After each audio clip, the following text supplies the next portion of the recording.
খাতায় কলমে বাংলাদেশে নিষিদ্ধ আওয়ামী লীগের রাজনৈতিক কার্যক্রম, তবু বৃহস্পতিবার শেখ হাসিনার দল ঘোষিত ঢাকা লকডাউন কর্মসূচি কার্যত ঢাকা সহ দেশের বিভিন্ন জেলায় উত্তেজনা ও বিশৃঙ্খলার জন্ম দিয়েছে। দিনভর রাজধানী জুড়ে যান চলাচল ছিল স্বাভাবিকের তুলনায় অনেক কম।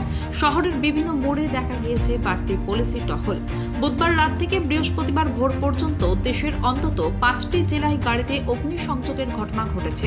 ঢাকার মিরপুর, মুন্সিগঞ্জ, টাঙ্গাইল, গোপালগঞ্জ ও কমলপুরে একাধিক ফাঁকা বাস ও পণ্যবাহী যানবাহনে আগুন ধরিয়ে দেওয়া হয়। বুধবার রাত 12টার দিকে ঢাকার মিরপুর 12 নম্বর DOHS এলাকায় একটি ফাঁকা বাসে আগুন দেওয়া হয়।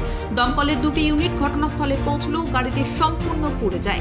এরপর রাত 2:30 নাগাদ টাঙ্গাইলের রাওয়াইলে, রাত 3টের দিকে ঢাকার কমলাপুর স্টেশনের সামনে এবং 3:30টার পর মুন্সিগঞ্জের গজারিয়ায় আগুন ধরানো হয়। ভোর 5টার দিকে গোপালগঞ্জের গণপূর্ত কার্যালয়ের সামনে একটি পিকআপ ভ্যানেও অগ্নিসংযোগ করা হয়।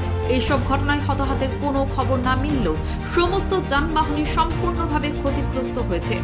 অন্যদিকে বৃহস্পতিবার সকালে শরীয়তপুরের যাজারায় পদ্মা সেতুর সামনে ঢাকা গঙ্গা এক্সপ্রেসওয়েতে আওয়ামী লীগের সমর্থকদের অবরোধের জেরে উত্তেজনা ছড়িয়ে পড়ে। সকাল 6টা থেকে সেতুর উপর দিয়ে যান চলাচল বিঘ্নিত হয়। যদিও সকাল 8:30টার পর সেতুর যান চলাচল আংশিকভাবে স্বাভাবিক হয়, তবে এক্সপ্রেসওয়েতে তখনও যান চলাচল বন্ধ ছিল। শরীয়তপুর জেলা জুড়ে সকাল থেকেই থমথমে পরিস্থিতি বিরাজ করেছে। সেখানকার বাস মালিক সমিতির সভাপতি ফারুক আহমেদ জানান, বুধবার ঢাকার ধোলাইপাড় এলাকায় শরীয়তপুরের 2টি বাসে অগ্নিসংযোগ করা হয়েছিল।